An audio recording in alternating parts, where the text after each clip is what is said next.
स्वागत है। मैं हूं आपके साथ अंकिता। चलिए नजर डालते हैं अब तक की बड़ी खबरों की ओर। जबलपुर में एक शख्स के व्हाट्सएप पर अनजान नंबर से एक फोटो भेजी गई, जिससे क्लिक कर दी मोबाइल अपने आप हैक हो गया। कुछ ही देर में बैंक खाते से 2,01,000 रुपए निकल गए। ठगों ने फोटो में छपी लिंक के जरिए फोन पर एक ऐप डाउनलोड करवा दिया, जिससे ओटीपी और बैंक डिटेल सीधे उनके पास पहुंच गई। पीड़ित ने इस घटना की शिकायत साइबर सेल और कोतवाली थाना पुलिस से की है। कोतवाली क्षेत्र में रहने वाले प्रदीप जैन 28 तारीख को अपने घर पर थे। सुबह करीब 9 बजे उनके मोबाइल पर एक अज्ञात नंबर से कॉल आया। कॉल करने वाले ने उनके व्हाट्सएप पर एक फोटो भेजी और पूछा, क्या आप इस व्यक्ति को जानते हैं?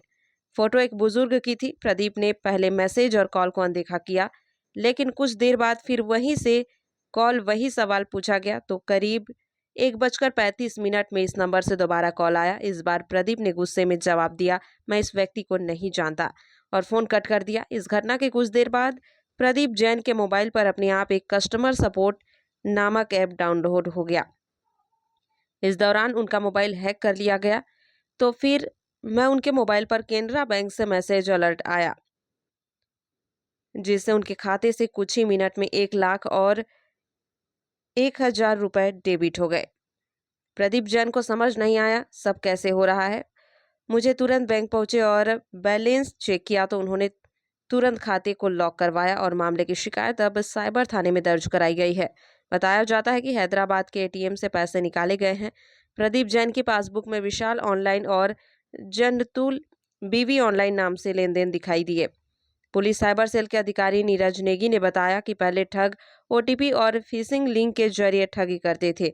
अब लोग सतर्क हुए तो उन्होंने स्टेगनोग्राफी नामक की तकनीकी अपनाई है। इसमें व्हाट्सएप पर कोई सामान्य फोटो भेजते हैं, जैसे ही कोई उसे क्लिक करता है इस लिंक सक्रिय हो जाती है, जिससे पूरी ठगी हो रही है। फिलहाल साइबर सेल पूरे मामले की जांच कर रही है, लेकिन लोगों से सतर्क रहने की बात कही गई है। अंकल एक पूरा घटनाक्रम बताइए कि क्या कर रहे थे आप, क्या पूरा हुआ? कल सब सुबह 9:30 बजे के आसपास मेरे पास एक फ़ोन आया। उस बंदे ने मेरे से बोला कि मैंने एक व्हाट्सएप में एक फ़ोटो भेजी है, उसको आप डाउनलोड करिए और मेरे को पहचानिए कि जो आप इसको पहचानते हैं कि नहीं पहचानते। तो मैंने वो फ़ोटो डाउनलोड की और डाउनलोड करने के बाद मेरा मोबाइल पूरा हैंग हो गया। पर कुछ समय बाद मेरे को पता चला कि हमारे खाते से उसका बराबर फ़ोन आते रहे। मैंने उसका फ़ोन उठाया नहीं। फिर उसके मैंने बैंक में जब देखा तो 1 रुपया मेरे खाते में पहले जमा हुआ। फिर कुछ समय बाद 1 डेढ़ बजे करीब एक बार में 1,00,000 रुपये निकले और दूसरी बार में 1,01,000 रुपये निकल गए। जी, जब बैंक में जाके देखा कि ऐसा हो गया पूरा, तो फिर बैंक में जाके मैंने अपना खाता सीज किया। इस तरीके से पूरा घटनाक्रम हुआ और दोबारा उसको फिर उसके बाद दोबारा मेरे पास उसका कोई फ़ोन भी नहीं आया। किस तरीके से किसी फ़ोन भी नहीं आया। क्या बोल रहा था वो आपसे? वो बोला था मेरे से कि आप फ़ोटो डाउनलोड करिए और आप बताइए। हमने 3-3 4-4 बार मेरे से बोला हर बार कि फ़ोटो डाउनलोड करिए। फिर फ़ोन तो सर में 2 ही बार उठाया है। आखिरी बार मैंने जब करीब 1:30 पौने 2 बजे जब फ़ोन उठाया तो मैंने उसको थोड़े गुस्से में बोला, भैया मैं नहीं पहचानता इसको कि कौन आदमी है कौन नहीं है, मैं नहीं पहचानता इसको, आप क्यों बार-बार मेरे को परेशान कर रहे हो। बस इसके बाद मेरे खाते से पैसे विथड्रॉल हो गए। कितने पैसे निकले? एक बार में 1,00,000 रुपये निकला, एक बार में 1,01,000 रुपये निकले। तो बैंक गए थे तो बैंक वालों ने क्या बताया? बैंक वालों ने बोला भैया कि आपने ही सब कुछ वो किया है, आपके ही मैसेज है, आपने सब मैसेज ओके किए हैं। उसने मेरा मोबाइल हैंग कर लिया रहा, तो मेरा मोबाइल वो पूरा ऑपरेट कर रहा था शुरू से आखिरी तक। कितनी देर तक ऑपरेट? वो ऑपरेट करता रहा करीब 2-2:30 बजे तक आखिरी तक। अच्छा, इसके बाद मेरे खाते में मैंने सीज किया था। फिर इसके बाद मेरे खाते में 94,000 रुपये फिर आया। तो उसने फिर मेरे को हमारे ऐप से 80,000 रुपये निकालने की कोशिश की 2 बार। उसको कई बार ओटीपी आए तो मैंने वो ओटीपी वगैरह कुछ नहीं दिया, कुछ नहीं किया। तो इस बार उसका ट्रांजेक्शन वो 80,000 वाला फेल हो गया। मैंने जी।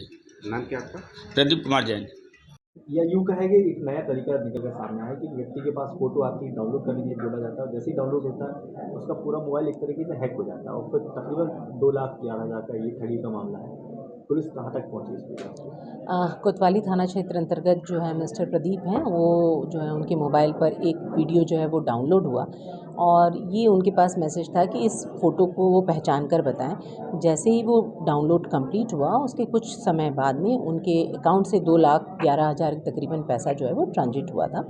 इस घटना के बाद तत्काल जो है वो साइबर के पास आए थे और साइबर सेल जो हमारी जबलपुर की है उसने तत्परता से उस पूरे प्रकरण को देखकर ये समझा था कि जो फ़ोटो डाउनलोड हुआ था एक्चुअली वो स्टगनिंग और फिशिंग दोनों के बीच का एक स्टेज है, जिसमें जो क्रूक लोग होते हैं वो थ्रू फ़ोटोग्राफ्स के ज़रिए पीछे वो इस तरह की अपने जो बग्स और चिप्स रखते हैं कि आपका जो मोबाइल होता है उसमें जितना भी आपकी इन्फॉर्मेशन होती है, जो मैसेज आते हैं, जो OTPs आते हैं, वो अपने आप उनको फॉरवर्ड हो जाते हैं।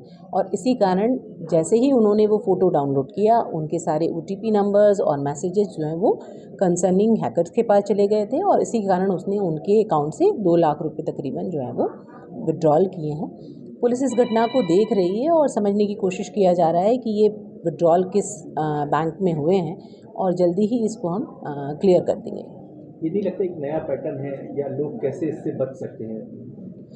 देखिए, मैं हमेशा से ये कहने की कोशिश करती रही हूँ कि हमारे यहाँ जो हमारे DGP महोदय हैं उन्होंने हमेशा कहा है कि साइबर अवेयरनेस बहुत ज़रूरी है, क्योंकि जब आने वाला समय है वो हम सब ई-बैंकिंग पर हैं बेसिकली और हमारी सोशल लाइफ भी सोशल मीडिया इंस्टा पर चलने लगी है। तो ये बहुत इंपॉर्टेंट है कि हम उनके बेसिक्स को जानें। जब तक हमें मोबाइल के बेसिक फीचर्स को पता नहीं होगा, जब तक हमें एजुकेशन नहीं होगी मोबाइल के संबंध में, हम इनसे प्रिवेंशन नहीं कर पाएंगे। तो मेरी सभी से अपील है कि जब भी वो कोई इंस्ट्रूमेंट खरीदते हैं, जब भी वो इंस्टा पे जाते हैं, उसके संबंध में रूल्स होते हैं, डू एंड डोंट्स होते हैं, उसको ज़रूर पढ़ें और उसको पढ़ के ही इसका बचाव किया जा सकता है। ये जो घटना हुई है इस तरह के पैटर्न पहले भी देखे गए थे। आपने देखा होगा कि कई बार आपको जो है वो मैरिज के इन्विटेशंस आ रहे थे और जैसे ही आप उन्हें डाउनलोड करते थे और आपका जो है वो मोबाइल का इन्फॉर्मेशन हैक हो जाता था। तो ये जो है नए नए तरह के पैटर्न्स के साथ अपराधी जो है नए नए तरह के अपराध कर रहे हैं और इन सब के लिए जागरूकता बहुत ज़रूरी है, जिसके लिए पुलिस हमेशा जो है अवेयरनेस शिविर चला रही है।